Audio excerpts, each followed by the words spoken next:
It's coffee break. Yeah. Yeah. Okay. So, this Friday, you get your garbage eggs. Mm-hmm. And that's my intro. It's gonna be a good one. Yep. I enjoyed it a lot. It has to do with Magical Girl May. Woo! Yay! You enjoyed it? I did. I think you guys will enjoy it, but it's not like I did it. It's different. It's all very different. I had different. It wasn't what I expected it was going to be. But I was in charge, and I thought it was pretty fun. I had fun with it. I like my Choco Kitty statement. Yeah.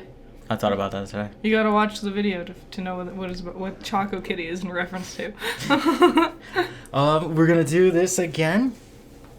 It's talking about candy. Yep, you have a name for it now. I have a name for this segment. We don't have a card to say anything, but it's called Crunch Time. Yeah. And this week, we are talking about Starburst. Woo. The candy, also known and originally known as Opal Fruits. Opal fruits? Yep. Opal fruits? I told you, it's European. It's British, actually. Opal? Opal's a specific gem. None of the colors of the candies is the color of an opal. Don't ask me. Okay. Crazies. Okay, before you dive into the facts, just as like a candy, how much do you like Starburst? A lot. Yeah? I think they're fine. I think they're a pain in the ass to get into. Because you have to unwrap each one. Each individual little and wrapper. I don't have nails. I bite my fingers. Mm-hmm. I don't even bite my nails. I just bite my fingers. You just have like these bloody nubs. And so opening things like that is kind of a pain to me. Mm-hmm. And you get all this trash by the end of it. Yep. And not every flavor is equal. Yeah. I'm going to tell you right now, lemon sucks. Yellow, yes, is the worst one. Pink, orange sucks. Pink is up there, and is always the one you have the least of. So the thing about pink is the most liked one. Yeah. I love pink. Mm-hmm. It is the best. Well, second best. Their real best one, if you want to ask me, and you got to go out of your way to get it, is dragon fruit.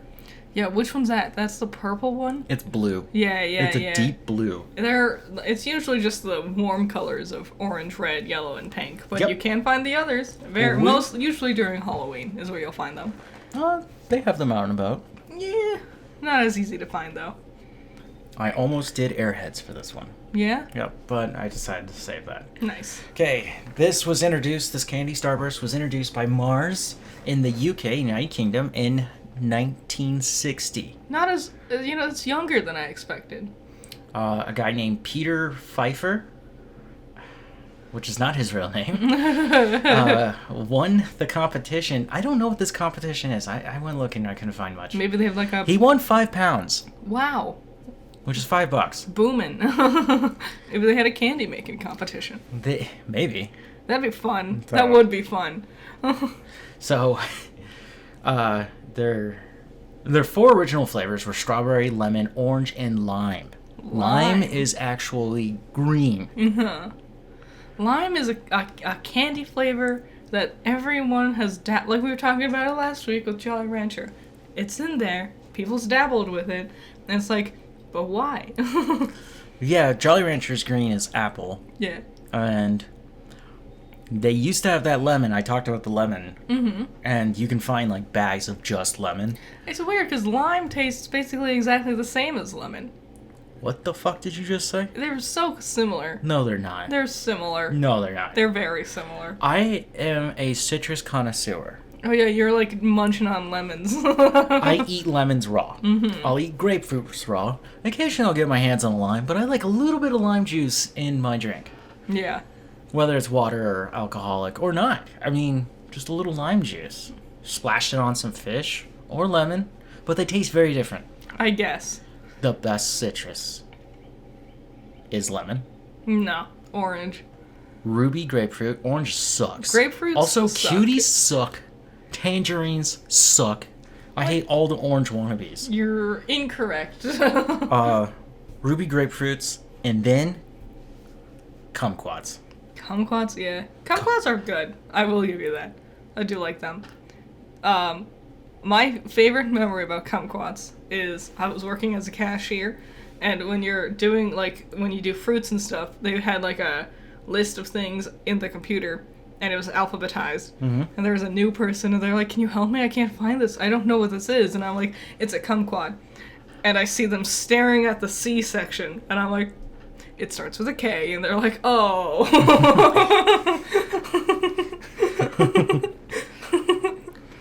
That's a more tropical fruit, kind of harder to find. Back to Starburst, sorry.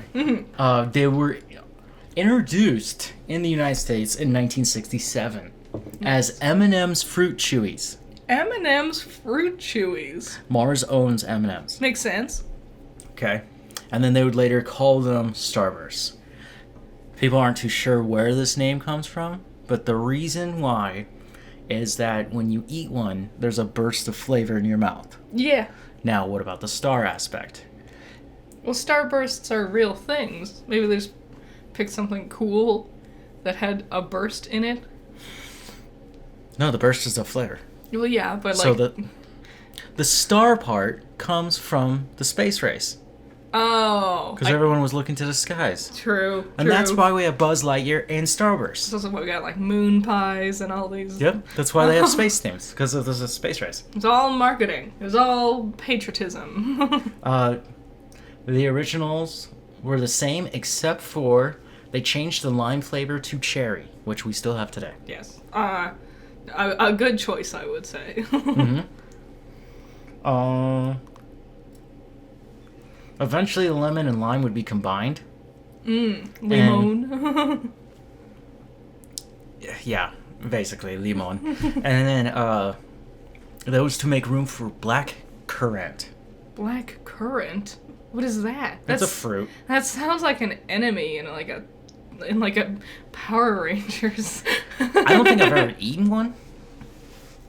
Let's see what they look like really quick. Yeah. They look like grapes. They look like berries. Yep. Like blueberries. They're edible berries. Well, great. Just the flavor all the kids are jonesing for. They're rich in vitamin C. Okay. Nice. They're used in preservatives. Cool. Eventually, they got rid of Opal Fruits, the name. Yeah. In order to just standardize everything worldwide as just Starburst. Okay? Nice. Cool. Occasionally in Europe, and especially the UK, they will bring back special little, like, tubes. Like classic packs? Yep, and they will have the original flavors in it. That's cute. That's fun. I think that's nifty. They've had many different things, different flavors, and the weird part is that they, in 2008, Mars acquired Quigley. Wrigley. Yeah, Quigley's a guy who went under. Shout out to the 2 people that's gonna know that reference. That's a movie. Wrigley makes gum. Yep, We all know them for Wrigley gum. They had really good commercials back in the day. I guess. Very catchy. Very fun. And then because they took over that, they decided to break it away from Mars and just have Wrigley make them. Because Mars focuses on chocolate. Makes sense. And then all non-chocolate goes to Wrigley. Because Wrigley's also good with the fruit things, because of the gum stuff. Yep. And if you live in New Zealand or Australia, you don't have Starburst anymore. Why not? I don't know. That's mean. That sucks. That's not fair. We have their original 1970s jangle. Wow. The tagline, are you ready? Yep. Opal fruits make your mouth water. Ooh, awful. Here's the jingle. Opal fruits make your mouth water, fresh with the tang of citrus. 4 refreshing fruit flavors: orange, lemon, strawberry, lime. Opal fruits make your mouth water. Made to make your mouth water. Yep. That's terrible. Ugh. And yeah, so there you go. Starburst. Really known as Opal fruits. Fascinating. Opal fruits sounds like a fun thing, but not like a Starburst. Yeah, it doesn't have that same feeling. No. Even though they're the same thing. Well, that's fun. Yeah. Nifty little one. Yeah. Cool. Didn't know it was a British thing. Okay, this week's news. Yeah, Here we go. What's going on in the world? Well, in the entertainment industry, we've got the strike. Yes, that started on the 5th, I think it was? 5th or 6th? Of this month? Yeah. Okay. Just a few days ago. Yep. All late night shows are done. Mm-hmm. Which means no more John Oliver. You might hear that production is being halted for certain things, like Daredevil got announced. It's being delayed. Yellow Jackets Season 3 isn't being written. Severance Season 2 is not being filmed. Blade has also been affected by this. Again, Blade is...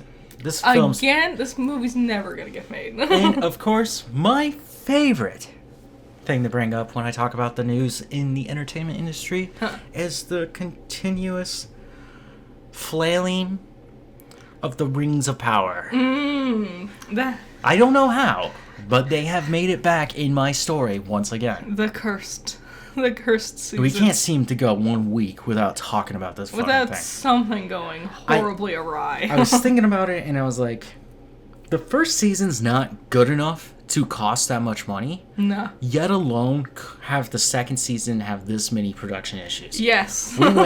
we went from we left New Zealand to go only film in Britain. A completely different place. And guess where they're filming it next to?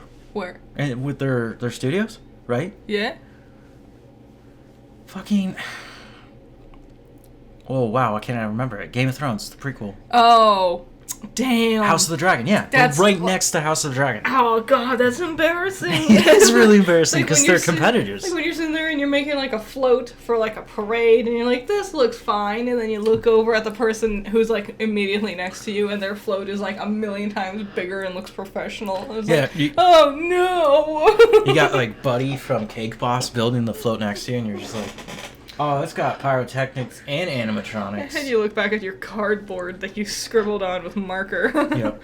I'm amazed. And then you turn and look at the dead horse that just died. I'm amazed the first season cost so much money when it felt like it was all CG. 90% green screens and sets. Amazing to me. That town that they built? Yeah, they built a town. Gladriel? I don't know why they built it. That town that Gladriel defends with the other elf. I forgot his name. But he's probably not even in the fucking books, to be honest. Probably. Because he does have a relationship with a human. Yeah. And that's not normal. Yeah. Right? Am I right? It's just a weird... I don't know why... They don't need to build a whole town. Also, who could have told that guy was Sauron? He's the best looking guy in the whole show. Yeah. Fuck. I mean, the other guy literally looks like Aragorn. He does. He's a dead ringer. You know exactly who you're talking about. Then we'd go on to no longer having those big open sets. They will film in a forest, but they lose horses. Horses actually die during training for this. Just died out of nowhere. And then now they're going into a forest. I forgot the name of that forest, but it was last week's episode. Yeah, it was like... And it's King Charles III's forest, by the way. You can't do stuff. I don't know why they decided to just start building shit in a forest without getting, like, building regulations. They're just building a whole fucking castle, too. It's just like, what the hell? It's like, I see what your problem is. You're just building a bunch of things. You can, like, go to... Like, a place that's already built? There are castles. It'd be cheaper. Yep. So they go into this forest and they start trying to build sets in which the people in the forest are like, hey, this is a very fragile ecosystem and you're destroying it. Yeah. Like, are monkeys in charge of this? Baboons? Whole clowns? We usually just call them Amazon employees, but that was really hurtful. And now the writer's strike. And now they have the writer's strike. But at the time that I wrote this, they had 19 days left in production. It's less than that now. Yeah. Some of the actors are starting to do like interviews about it. We know Gladriel will meet Durin's... Is that his name? Durin? Durin's wife. Cool. She will meet her. I would love it if it was a really good season. Like, the first season had some rocky stuff, but it laid the groundwork. Now, theoretically, they could launch into bigger and better things from here, right? Hopefully. Here's the thing. Because of the strike, the showrunners were also writers on the series. Mm-hmm. And they're not allowed to finish off whatever they started. So they went off to go join the picketing fence. I wonder how long the and strike... so the Writers Guild of America people are now taking in those places. Oh, no. So, oh, no. I don't know. But, it's going to be some dark times ahead of us. Yes. I hope the strike doesn't last long. So they're talking about it lasting for a while. I know. Ugh. How long did it last that time? Like a week. Like a week? Mm-hmm. That was a while ago. It was a long while ago. Now, for better news, Spider-Man Across the Spider-Verse, which comes out this summer. Woo! Woohoo! Okay. Yip, yip. It will be 2 hours and 19 minutes long. How long was the first one? Not that long. Yeah. In fact, no major production company has ever made an animated film this long. Damn. Setting records already. And I know it's going to make some more. Well, it's already got a part 3. I totally understand it needing to be this long. Because they're introducing not only the concept of the Spider-Verse, like being like inside of it and how it's going to function, but also there's literally hundreds of Spider-Mens and Spider-Peoples we're going to have to meet. Mm-hmm. So, I get it. I understand. I want to see Spider-Man 2099. Yeah? He's the one hunting Miles. I don't know any of the Spider... I read you him. Yeah. If you Spider-Man fans are going to freak the fuck out on me, and I already know it. I don't remember his name, but I do remember that he's a scientist, and he wanted to create the powers of Peter Parker, or somebody else wanted to, and he ended up getting zapped. So he's not bit by a spider, he's literally... He, like, injected it inside of him on accident? It's like a laser beam. Okay. Because it's 2099. There's it's the future. So many of Spider-Man's enemies are just very smart people who do one dumb thing. Yep. On that note, I watched the first Amazing Spider-Man over the weekend. Oh, yeah. Yeah. It was good. I realized I never watched it before. I've seen the second one very, very long time ago. I don't remember it for the most part. But yeah, this first one, it was great. I was kind of bummed it wasn't on Disney Plus. Me too. I would have sat down to watch that one with you. Maybe it's on Amazon Prime or something. No, the first one... I'm not buying it again. First one was fun. I enjoyed it. You know, it's a weird one. It's a weird take on Peter. It's the grimmest live-action Spider-Man, I would say. It's body horror is how it does it. Both with Peter's abilities, but also with Connor becoming the lizard. I think it was fun. I enjoyed it. Very, very long. At the end there, when it's like, oh, we're gearing up towards the climax, and I look and there's still like 40 minutes left, and I'm like, ugh, okay. Well, you had to fight the lizard. You had to do a lot, like all these. He had to get caught by Stacy, and then he had to get there, and then he had to fight the lizard, and then we had like 7 different ending scenes. Yep. What did you think of Emma Stone as Gwen? I'm not a huge Emma Stone fan. Me either. She has like 2 emotions. That bitch is from Scottsdale, by the way. Wow. She has 2 emotions. Doesn't she just reek of it now that you know that? Yes. It's stern and smile. Those are her only emotions. Mm-hmm. And she does not have that charm that I would want from Gwen Stacy. She was fine. They also had no chemistry. Like, at all. Like, it's like, oh, she's pretty, and that's it. Nothing about her character. We don't talk about science or anything. We have no interests. Just, I think she's pretty, and she is endeared to me because I'm not like the other guys. I guess. Andrew Garfield's Spider-Man I would describe as autistic. Yeah, but I like that. Makes sense for Peter. In fact, he has a cool scene where he's bullying Flash. Flash Thompson. Yeah. With the basketball. And he holds the basketball out to Flash for Flash to take it. Yeah. And Peter's looking down, and when Flash tries to grab the ball but can't, Peter looks up slowly at him, making eye contact. And that was him showing there and to us that he's no longer scared. and that he can prove his worth to the bully. I did like that he and Flash ended up becoming friends. Did you like what Flash was wearing at the end? Yeah, big old Spider-Man t-shirt.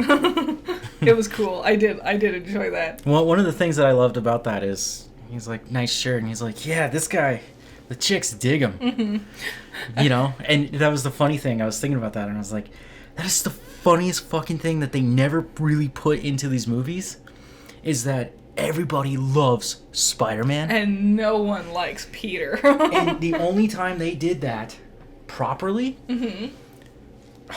wasn't even proper, and it was No Way Home. Mm-hmm. And that was just his problem at the beginning. Yeah, and it very quickly just, like, goes away. Well, once you bring in a wizard and magic, I'm sure you could just wipe away everything, right? I guess. But yeah. Instead, they make a bigger problem. And, especially hot off the heels of rewatching No Way Home somewhat recently. It was a very refreshing take on Spider-Man, seeing Andrew Garfield in this rendition. Mm-hmm. I liked how him as Spider-Man was completely different. He didn't need to, like, try to put on airs. Like, once he was in his costume, he's, like, making, like, he's wisecracking, making jokes, he's confident, he's talking a lot. Just, like, you would never know it's that shy, shuffly, hiding in his jacket kid. Yep. Peter Parker. He also likes to be more of a prankster. Yes. I really like the duality of the two. Yep. The only thing is, when he's Spider-Man, what Andrew Garfield ended up doing was studying the movement of spiders. So when you see him in his costume, I think it's when he's on the wall for the first time and he's looking at his opponents. He does like a head thing a little Yeah, bit. he's crouched and he starts moving his head weird, and that's him trying to replicate a spider? I did like it. I appreciated more when he's trying to like get a picture of the lizard, and so he makes like a big old web to like catch him. And yeah, him like following the vibrating threads. I was like, I see, this is that spider thing. Yep. So, cool. He's very much a spider. And yeah, you caught on to a theme. He has no friends. Yeah, he really doesn't. Of all Peter Parkers, Toby had James Franco, which probably not a good friend to have, and Kirsten Dunst. He also, his like one teacher, the one who was going, Connors. It was Connors, yeah. He was his, like, he confided in him often across all three of his films. Yep. And then Tom Holland obviously has Zendaya and Ned. Ned. But yeah, Andrew Garfield, like, he talks to Gwen Stacy, and he talks to Flash at the end. But for the most part, the only people he really has conversations with is his aunt and uncle and Connors. So just a bunch of older people, completely out of his age range. And I thought that was cool that you picked up on that. That he's supposed to be a loner in this rendition of the story. And when Lizard has him almost dead to rights, Lizard goes, you have no mom, you have no dad, you have no uncle, you're all alone. Yeah. Good themes. I liked how they showed him getting beat up more, which sounds very bloody, isn't it? Yeah, but like when he's first figuring out the Spider-Man thing and he's going out hunting down muggers and stuff, basically, he comes home and Aunt May is up and he's like, you don't need to stay up, and they're obviously both frustrated.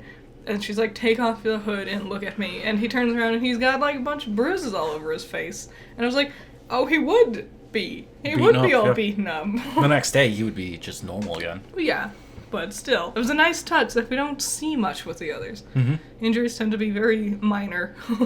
Like, oh, you're like a cut on your cheek that's enough to display that you're injured, but we don't want to ruin your pretty, pretty face. Do you understand why when in No Way Home, Ned opens up that portal into the alleyway, and you see Andrew Garfield's Spider-Man? Yeah. Why he's so menacing? He is scary. Because he is a predator, and he's hunting in the night. So in No Way Home, they're like, Connors is dead. These guys all die. And at the end of this movie, no, he didn't. He went to jail. He was alive and well. Yep. So I think they explain that it's some alternate universe where he didn't get to live type deal somewhere. Maybe. But yeah, interesting choice. But they also back to Andrew Garfield and that one scene in No Way Home when he's fine with Ned and Zendaya. Yeah. Right? He's just talking to them. He doesn't really know who they are. Mm-hmm. But when Toby comes through, Yeah. He instantly attacks him. I like it. If I was to rewatch No Way Home again, I think I would just fast forward past everything and get right to when the other spiders show up. That's literally... I just love the villains. Yeah. Doctor Strange and the other Spider-Man. I give zero fucks about Tom Holland and his friends. I know. I know. And they're kind of annoying in this one. I pointed this out to you earlier. Tobey Maguire's trilogy of Spider-Man and The Amazing Spider-Man and Amazing Spider-Man 2. I saw all 5 of these in theaters. Did not see a single fucking Tom Holland one. Yeah. And that's to prove a point. And, like, I feel like, especially in No Way Home, Zendaya and Ned Are pointless. They just sit there and just babble over each other. Like, I guess they're improvising, and I guess it's comedy. Well, go Scooby-Doo this shit. But they just, like, chatter over each other throughout the whole thing. And it's like, just stop. If you're gonna be here, have something meaningful to say. Yep. But no, whatever. So, you got to see Andrew Garfield's Spider-Man. A little more. You got to understand him better. My favorite part of No Way Home is an Andrew Garfield moment, and it's when he saves MJ from falling. Because he does the thing he was trying to do with Gwen Stacy, but he does it properly this time. Yep. And you can just see it in his face. He's like, oh my god, I did it. Well, it's something he talks about when they're in the lab. That he messed up and he's alone. And again, that motif shows up. He's a loner. He's not like the other Spideys. Yep. Which is pretty cool. Here's some good news about the One Piece live-action anime show coming out on Netflix soon. Yeah. Oda, the creator of One Piece, said they cannot release it until I okay it. Which is good. And, I would say good. I was reading about this. He has made sure that no one else can ever adapt his work. Nice. And he worked out this deal with Netflix back in 2016. So this has been long in the works. Everything we've seen so far looks amazing. You know what's weird? I was looking at the cast and everything, and I was like, okay, yes, adapting these crazy fucking pirates, these fruity pirates into literally hard. fruity pirates into this crazy world that Oda has drawn, where people are all shapes and sizes, and boobs are just larger than ever. Yep. Your waist is like literally a pencil. Yep. You're gonna have some weird actors, but what I saw was we are gonna jump through story arcs really fucking fast. Well, I think that's the conundrum with One Piece, is that, like, it's so long. It is. But I was just like, why don't we just tell an original story, you know? Why are we going back to Dawn Romance? I don't know. Guess we'll find out. Okay. We saw it. I'm in love with it. I knew you would be. I want it. I want to watch it now. Dune Part 2. Yep. Trailer came out. It looks like Dune Part 2. It looks like exactly what I thought it would be.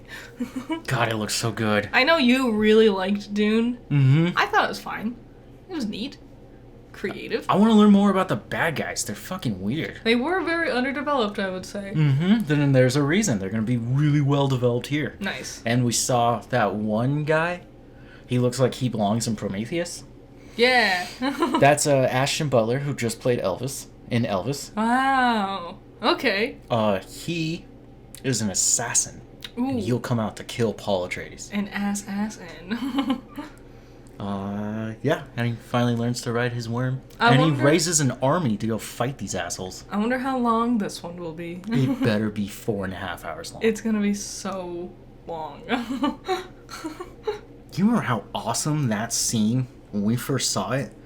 Where they get into those dragonfly ships and they go up into the sky, which are basically like their helicopters, right? Mm-hmm. And they're checking out the giant machines that are out there harvesting the spice. Mm-hmm. Do you remember that? I do. That was so cool. That was just like, that's all I wanted Star Wars to ever be. Just show me cool sci-fi shit. Really neat world building. Yeah. Like, when I found out from Next Generation that the Enterprise... Mm-hmm. Oh, that the saucer and the actual jets and the body itself can detach? Because one is the housing units. Yep. And the one is, like, the battle units. Yeah, and the saucer can take off, and they can leave behind their crew to go battle in other fights without damaging the crew and the rest of the ship. Because they have, like, a bunch of, like, civilians on it. It was a whole thing. The more I learn about the Enterprise, the more I'm just like, it's a war machine. Yeah. That what is it, Prime Directive? The Prime Directive, yeah. Yes. Everything that tells them that they need to use the Prime Directive is quite the opposite about the actual ship itself. The ship could destroy worlds if it wanted to. And it's fascinating because they mention it a lot, especially in season 1, where they show up at this place, a conundrum happens, and the people they're talking to are like, if you wanted to, you could just kill us all. Yeah. That was a great episode. Yes. That was such a good episode. I still think about it. I'm just like, damn, what do you really do in that situation? They want to kill one of the children of your crew for doing a simple mistake, a childish mistake. But that's the thing. It's a very good, like, conundrum to have. Lasers versus needles. I mean, I think lasers win. So yeah, Dune Part 2, super excited. I still need to read the book. Yeah, I got it for you. I know, and I still haven't read it. It looks really nice sitting on the shelf. 2 years, yep. Okay, there was something we watched a few weeks ago that I forgot to add into the last podcast. Oh. And there's a reason why I forgot it. Yeah. You watched half of it. Yeah. I sat in the room with it the whole time. And... It's called Quasi. It's from the same folks who did Beerfest and... Super Troopers. Super Troopers, yeah. They are called the Broken Lizard Group. That is their name. I just listened to a whole podcast. Yeah? With them. Cool. Talking to one of my favorite comedians, Andrew Santino. Nice. And they were talking about the movie. That's why I went out to go find it. Because I was like, I do love Beerfest. Beerfest is still fucking funny. I do think Beerfest is funny. There's some jokes, man, it's landfill. Dude, it's the landfill. Can we just call you landfill? Yeah, it's like you never even died. Yes, like you never died. It'll be an honor, guys. So dumb. Or the ping pong joke. Yeah. With Barry. I've been shitting pancakes ever since. It's a raunchy stoner film, basically. Yeah, they do a lot of like stoner film type deals. Yep. This one, okay, despite being called Quasi and having their main character be named Quasimodo and being a hunchback, absolutely nothing else has anything to do with the story of the Hunchback of Notre Dame in any way. I don't know the real story, to be honest. I don't know if Esmeralda's in it. I think so. I don't know if the gargoyles are in it. They're definitely not. But yeah, the original story is essentially what Disney did. Disney changed things here and there, as they always do. But yeah, this one's just about a hunchbacked man named Quasi who works as like a torturer. Yep. And gets like the opportunity to meet both the Pope and the King, and they want to kill the other one, and he gets stuck in the middle of it. And then they find out that he's secretly the king. Do you remember that part? Yeah. Yeah. So it's supposed to be a comedy, but the thing is, it's not good. It's really not. It's not funny. I think there was one joke that made me laugh, and I can't even remember what it was. I do remember what it was. What was it? It was just such a subtle thing, too. So they had this one guy who was volunteering to test out the stretcher. Like the stretching torture and because he grew taller? And he just grew taller because they kept stretching him. And I thought that they didn't like expressly say that, but it was just a thing that happened, and I thought that was funny. Did you see what happened to him at the end? Yeah, he did get shot, and that was another part of the funny joke, was that they shot an arrow. They're like, shoot an arrow over their heads, and they shoot, and he like stands up, and he gets hit in the neck. Yep. And it's like, I told you to shoot over their heads. And the other guy goes, there's no way we could have known that guy was going to be that tall. Yeah, so the movie's not funny. It's gross. It's lame. Is it boring? Stupid. It's too long. Oh my god. It took like fucking 40 minutes for them to start the plot. But yeah, The whole Broken Lizard group's in there. Mm-hmm. Well, much of them play multiple parts. Everyone plays multiple parts. Everyone? Yeah. Okay.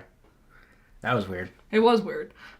And I learned a weird thing listening to their podcast about them. That they are actually really good friends with Brian Cox of Succession. Weird. Interesting. I know, you would not think that Brian Cox.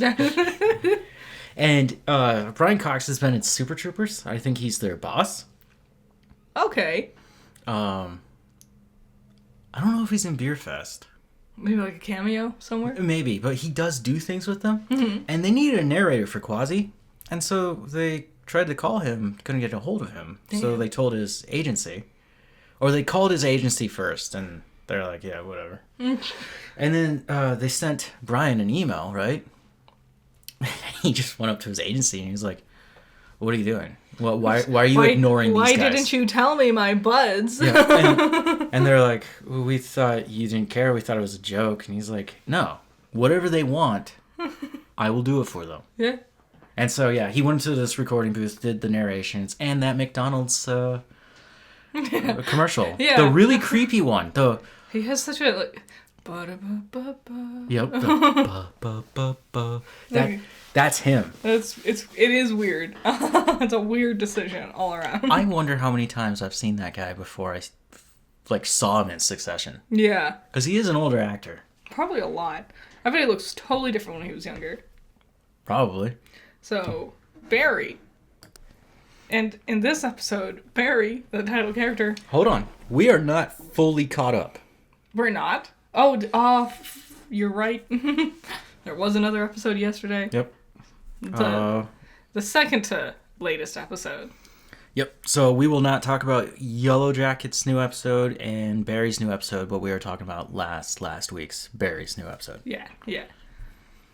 You go ahead. He was barely in it. He showed up at the very end. And it was cool because he escaped prison. Mm-hmm. And the whole thing is it shows you the people that could theoretically be the first one Barry would target after escaping prison. And you know what? I'm going to stop you right there. If your show cuts out the titular character and is still fucking interesting, yes, you have gold. Yes. And it was interesting. It was so interesting. Everything about NoHo Hank. Mm-hmm. Oh, Did you notice? I just put the phone down. It just made me so sad. I was like, I need to know what this story is. And it's a good one. It is. Everyone's acting is above and beyond this season. Yep. Sally is even tolerable. I usually hate her. I like the dialogue. Mm-hmm. The dialogue is simple. Yes. You don't need complex dialogue like Succession. Succession's dialogue is really hard. Some of those things go over my head and I have to come back to them. It can be tough. You watched the 2 latest episodes of Succession? Mm-hmm. And I haven't really watched it. But yeah, sitting there, I was in the room with you playing Smash Bros. Yep. And yeah, I just like seeing those latest 2 episodes, I'm like, woof. Ooh, it's like a mental workout. Oh yeah. It's a different type of drama. Barry, on the other hand, it's acting and cinematography. Yes. And this thing is lit. God, when he comes out of the shadows at the end, it's legitimately terrifying. Mm-hmm. Like, my heart, started racing because of just how scary it was. The way he comes out, yep. It's so interesting. Why did the audio do that? That's weird. Sometimes audio just does things. And it's moving. That's weird. Okay. That bump was me. There's a scene where NoHo Hank's boyfriend, lover, Cristobal, falls into like a sand pit. God. And as he's falling into the sand pit, the camera tracks down into the sand with him, and it's just darkness. Yeah. And everything's muffled because you're under sand. Uh-huh. And then Hank manages to dig him out just in time. And the next shot, sunlight. Yeah. So you went from utter darkness to just bright. It's so smart. They want every award. They want every single fucking award. This is the final season, and it's gonna go out with a bang. I'm scared. I'm nervous. You think Barry dies? I think he'll die. I think he wins the whole thing. I can't imagine a win scenario for him. I don't think he'd be happy. Here's the thing. I don't think Bran from Game of Thrones. Oh.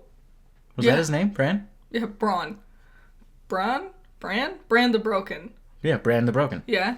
Was the one who actually won the whole thing. Yeah. If you haven't seen it, it's way too late, guys. They're already making a new prequel. It's been years. Which also, the Hedge Knight, which is a new prequel for Max, because eventually they'll change shit to just Max. Yeah. That also is being delayed back because of the writer's strike. Mm-hmm. Understandable. But I was like, okay, I'm kind of interested in this. Like Max entirely is being delayed? Well, the series of the Hedge Knight. Okay. Understandable. It's like I'm not gonna get it right. It's something and the egg, the Hedge Knight. Yeah.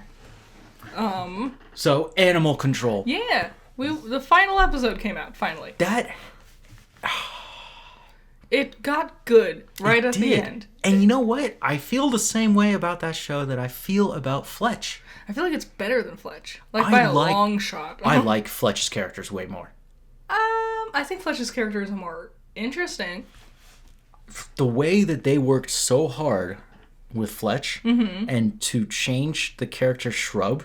Yes. That second season, he's not nearly as annoying as he was in the first season. Nah. Once again, the first season's usually like the growing pains. And then after that, they take off and it's way better. And the second season came like 6 months after the first season, which was not really normal. It was weird. And they're both like over 20 episodes long. Mm-hmm. But yes, Animal Control finds its ground. It finds its heart. It knows where it's at. And where it left us, it's we don't have to repeat season 1. Lots of potential for season 2. If they do it right, we don't have to repeat shit from season 1. I would say if you're going to watch Animal Control and you haven't checked it out yet, the first, I would say first like 5 to 6 episodes, it's going to be a bit of a slog, I will say. Yep. Basically what you're going to be watching is them trying to understand how this show is going to work. The timing's like weird, like there's too many pauses. Yep. You won't fully understand Joe McHale's character or his beef with the other guy. Mm-hmm. Shred. Not Shred. Which other guy? Shred's his partner. The older guy who used to be part of the frat fraternity. In fact, I would say that might be the episode. Yeah. The fraternity with the cow. Yeah, dive into that episode. You can just skip the first few. No. Get introduced to everyone. But once you get to that episode, you're going to be laughing your ass off. That is one thing to pick up, I will say. So yeah, it's going to be very distracting, especially in the first few episodes, how fake all the animals are. Some of them have to be fake. After a while, they kind of like figured out a way to film it so like it doesn't look obviously fake. But the first few episodes, yes, those are just dolls. They're not real. There is in one of the earlier episodes a kangaroo. Mm-hmm. And when you see the over the shoulder shots of the kangaroo, it's obviously a puppet. Mm-hmm. But there is an actual kangaroo there. Yeah. And one of the things that they're told, despite being animal control, but they're in Seattle, so you're not going to find kangaroos there, yet they do. I didn't know this. Do you know how you capture a kangaroo? How? So, like a snake, right? Or, example, a snake. How do you capture a snake? You grab it by its head? Yes, you grab right behind where its jaw is, and this prevents it from biting you, which, whether it's venomous or not, you still don't want those fucking things biting you. Yeah. And it can wrap around you as much as it wants, but as long as you have control of its head, it can't actually do the death coil, right? And not many snakes that you're going to be dealing with are going to actually kill you. Yeah, true. The way you capture a kangaroo is not that way. How? You grab it by its tail. Ooh, that makes sense. You throw off all its balance by grabbing its tail. Big crazy whomper. Have you ever seen that video of... There's a kangaroo in Australia, of words that usually are. No shit. Where kangaroos are, but Starbursts aren't, in Australia. And that one guy, Quigley. Yeah. It's all connected. Kangaroos, Starbursts, and Quigley. There's a kangaroo and it just attacked like a farmer's dog. Yeah. And the kangaroo actually has the dog in a headlock. They are And vicious. and it's trying to kill the dog. Uh-huh. The farmer runs up to the kangaroo, and he just punches it square right in the face. Nice. Just Yes. pop. Kangaroo just looks at him, Oh. lets the dog go, and just walks away. Damn. It's like, that's terrifying. Wow. That's how you have to fight. You have to go up You and have to physically literally hit it. fist fight. Something I always hated. Also, they're scarier than your dog. They are very scary. They're mean. They got a lot of muscle in there. They got claws. Yeah, they got all sorts of shit. Something I always hated. Because I actually, as a kid, loved kangaroos. That was like my go-to wacky animal that kids are always obsessed with. At least one wacky animal. Mine was kangaroo. I always hated in old school episodes of Tom and Jerry. There was like an episode where there was a kangaroo on the loose, and it looked like a really big mouse, and so Tom was, Jerry got the kangaroo to work with him, and like the mouse was so big now. And I always hated it because kangaroos don't fucking look anything like mice, and I don't know who lied. I could see it in the face. But no, those ears are more like bunny ears. None of its body says mouse at all.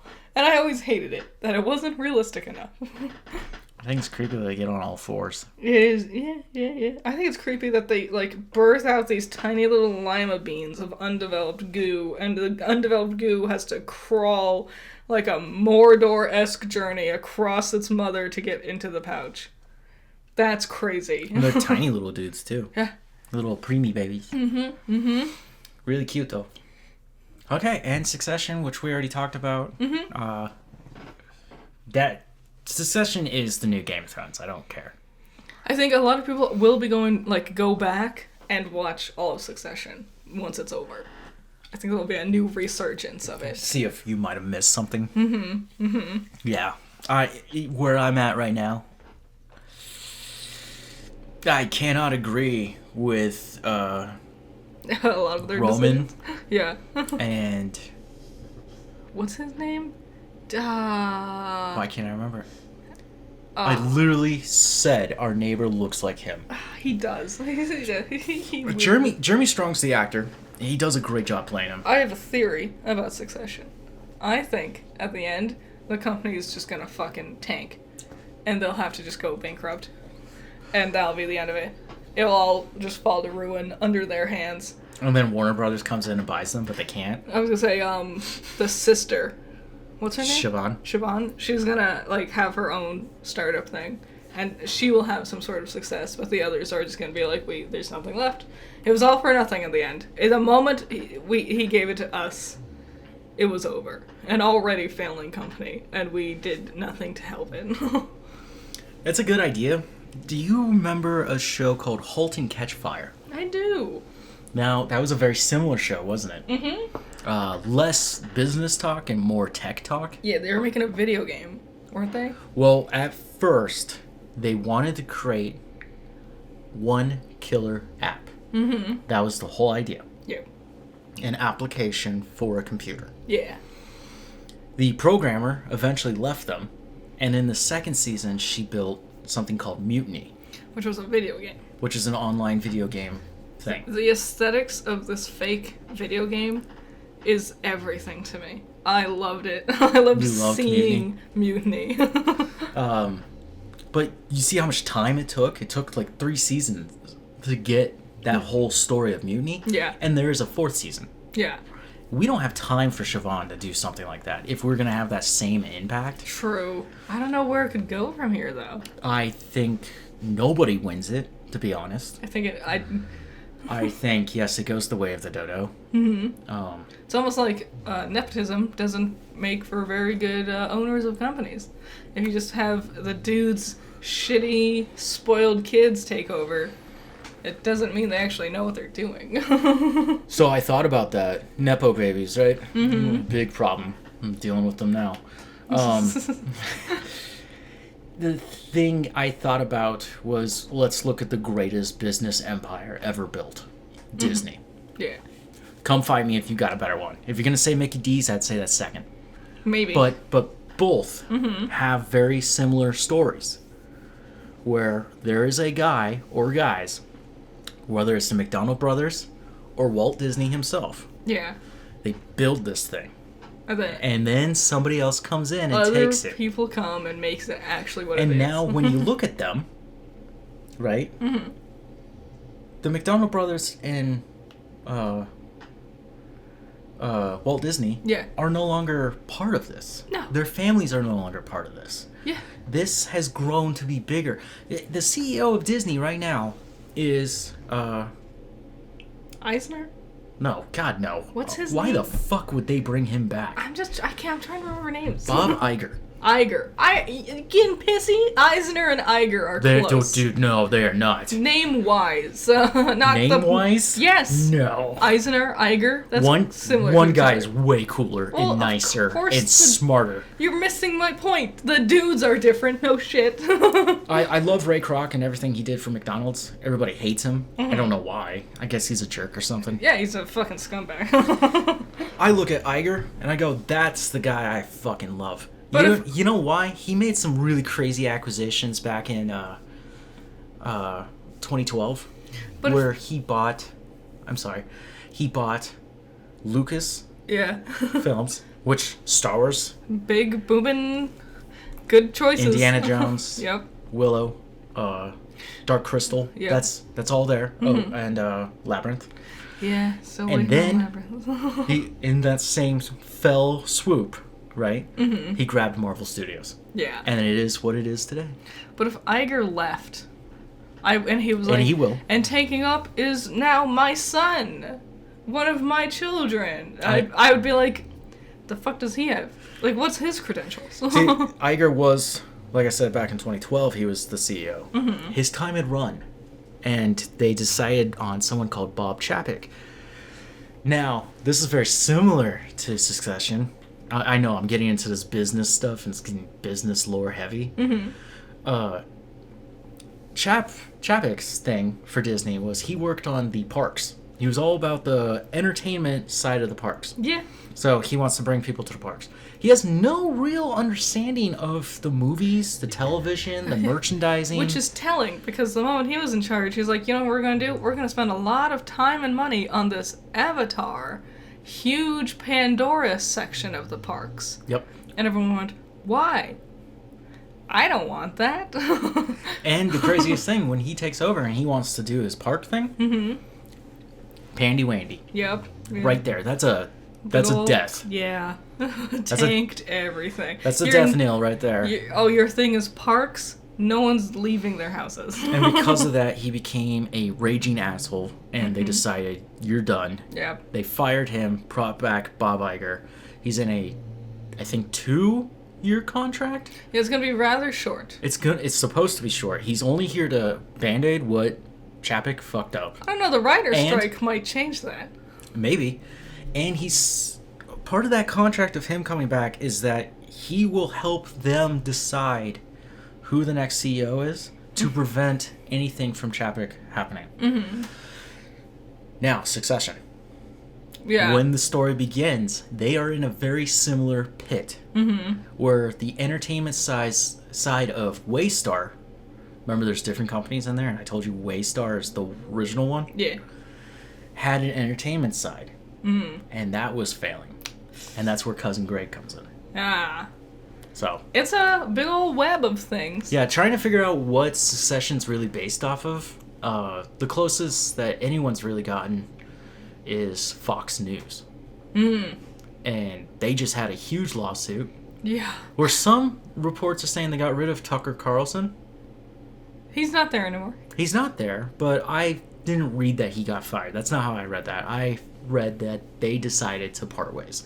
They say that. But it was very sudden. He didn't have, like, a goodbye or anything. Nope. He was obviously the fall man. Yeah. So. And I don't want to talk about Tucker riddance. On this. We don't need to bring in all that bullshit. Is it time? It's box office trolls. Woo! Oof. Unsurprisingly. Did you see I just filled 20 minutes talking about business? I knew you would. And I didn't even talk about Walmart. We don't need to. Just that. No. Unsurprisingly, number 1 in the box office. Hold on. Let me just say this about Walmart. I don't want to talk about Walmart. Created by Sam Walton. Mm-hmm. Created Walmart, a place to go. Okay? He left it in charge to his children. Look at where it's going now. Shit. You don't do that. You don't ever fucking do that. Okay, box office trolls. Box office trolls. Okay. Unsurprisingly, number 1, Guardian of the Galaxy Volume 3. Yeah! Woo! We're gonna go see it tomorrow. Tomorrow. Yeah, So we can't talk about it here, but I do know the story and I do know what happens. I'm just excited to see the High Evolutionary. Yeah. I'm excited that he's just an absolute piece of shit. Yeah. About time we get a true villain. It's been so long since Disney's been like avoiding real villains for so long. Well, they kind of busted their wad, and They did. I said that on purpose because Thanos. Mm-hmm. I mean, that's a big baddie. Yeah. You spent 10 years building up to this guy, and people were like, I don't know, I couldn't agree with him. What are you talking about? Yeah. What the hell are you talking about? I kind of agree with him. I get it. I do like the small in-universe thing that even after Thanos is over, you'll see like graffiti somewhere. Like every now and then they'll be like, Thanos was right. Yep. Smart stuff. Interesting. This will be our first time getting into Phase 5 because we never watched Ant-Man.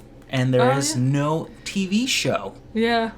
Because they've held them all back because apparently they're struggling with that. We already knew that. We knew that from the animation and visual effects people bitching about it. Yeah, being like a horrible pay, overworked, Yep. no time. Number 2, the Super Mario Brothers movie of 2023. Finally. Not to be confused with the better version from the 90s. It's 5 weeks in, and finally it's being knocked down from number 1. Yep. Took long enough. Evil Dead Rise. Nice. Number 3. You talked to me about Evil Dead. Mm-hmm. I want to watch them. And we are going to go over them. But not in this podcast. In the future. Yeah. I am hinting at something. Okay? Because it sounds like fun to me that somebody doesn't know what they are. I don't. You came to me and asked me, and I thought that was kind of cool. Yeah. You somehow found one of the right people to talk to. I know. Are you there, God? It's me, Margaret. Oh yeah, I was gonna look into this, but I totally forgot. Isn't this on Hulu? I have no idea. Didn't I just see it there? Or is this a remake? I don't think it's a remake. Don't puppies making noises. It used to be a book, and I read the book. So, I don't know if they ever made a movie. Okay. Love Again. That sounds like any run-of-the-mill. It's that one movie about the guy with the girl's phone. Yes! Or dead boyfriend's number. We talked about this at length last time. So, I see here it's made by Screen Gems. Once again, the fuckers who made the live-action Resident Evils. Woo. Maybe they'll nail romance better. Just fuck. Doubt it. You're given source material. You're given decades of source material, and you still fucking choke on it? I don't know how. Just ignore it. Do your own story. Number 6, John Wick Chapter 4, which I wanted to point out that I just saw a scene where he's fighting Jet Li, who's the bad guy. Nice. And they both have their pistols and katanas. And they're fighting each other in close quarters. Dope. Cool. And I was like, see? Swords are better than guns. Dungeons and Dragons. Honor Among Thieves. Down to number 7 now. Now, because this one is considered a financial failure, Yeah. it's still making money. Yeah. And they're still talking about it, which tells me it didn't make as much as they wanted it to, which I don't know how. You didn't have any precursor. You didn't do anything. This is your pop-up moment. Also, you picked fucking Chris Pine as your main character. What's wrong with that? Like, that's an expensive man to get. What? Like he's doing Star Trek right now? I guess.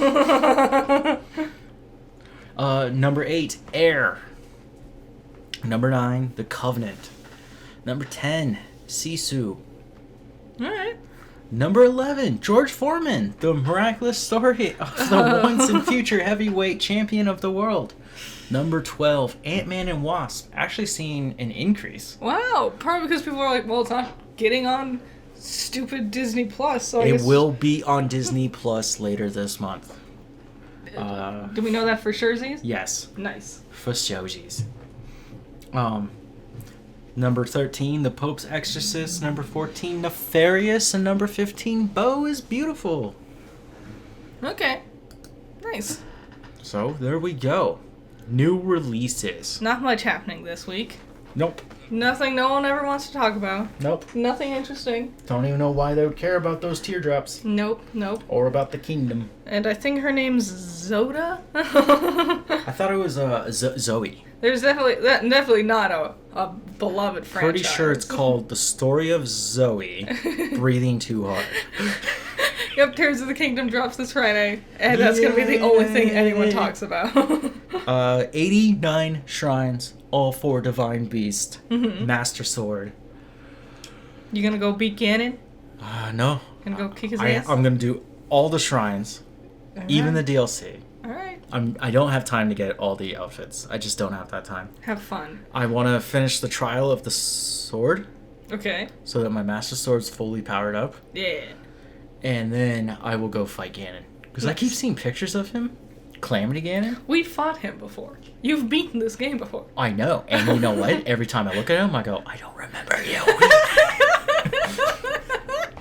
It was a lot. In fact, it took me like 20 minutes to realize what I'm actually looking at. And I'm still not too sure. Because he has like a long neck. He's very amorphous. So he changes his appearance? He's like a cloud. Okay. So yeah, new Legend of Zelda, Tears of the Kingdom. I'm very excited. I already know what I'm going to spend most of my time doing. Yeah, running around. It's basically attaching motors and rockets to shit that I don't need. Just put it on a tree. Yeah! On a tree.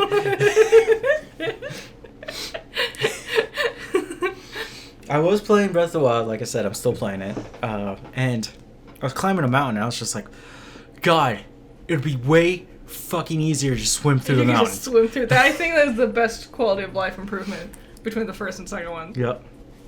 I'm excited for the new abilities. I want to see Ganon. I want to know what the story is. I know that the champions are back. New characters and whatnot. So this is it. Also enjoy it. Zelda comes every 5 to 6 years. Yeah. If you're lucky. If I remember correctly,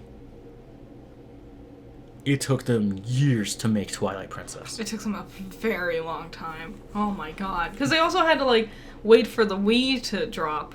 Because they wanted it to also be on the Wii. Because it was going to just be on the GameCube. And like, oh, well, this new console's coming out soon. Gotta make it work on that one, too. Yeah. Breath of the Wild is good.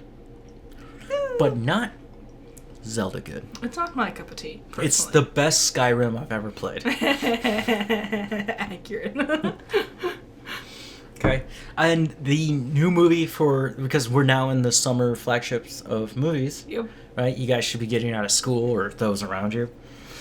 It's summer vacation. What time is it? Summertime. Time for vacation. Anyways, Knights of the Zodiac. Had to throw some High School Musical 2 at you. It's based off an anime. It is. Knights of the Zodiac. Knights of the Zodiac. And I was looking at the trailer, and I was like, this looks like one of those weird Chinese American films. Love it. One of my favorites. I don't know. Gotta be one of my favorite genders. Well, I prefer it if it's just Chinese or American. I'm not a big fan of the mixture of between. I think it can be really weird, not usually good, but definitely interesting. It comes out very, very weird. Every time I watch these foreign films mixed with another country, I'm just like, you're all over the place. Like, I don't know what I'm actually watching. I watched one where Jackie Chan and Arnold Schwarzenegger were fighting each other. And they're heavily marketed towards them. They're not even the main fucking characters. Oh, but I love all those words. One sequence in this little set where they're in the prison. Cool. Arnold Schwarzenegger's the warden of the prison. And Nice. Jackie Chan is just some quiet warrior monk who's just in there. Hell yes. Yeah. Also, that movie was a sequel. Nowhere in its title was 2. I'm surprised. I looked it up and I was like, Why can't I follow what's happening? I don't get this.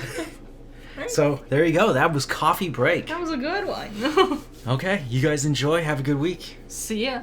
Enjoy Bye-bye. Breath of the Wild or Tears of the Kingdom. Enjoy what you enjoy. Bye. Bye.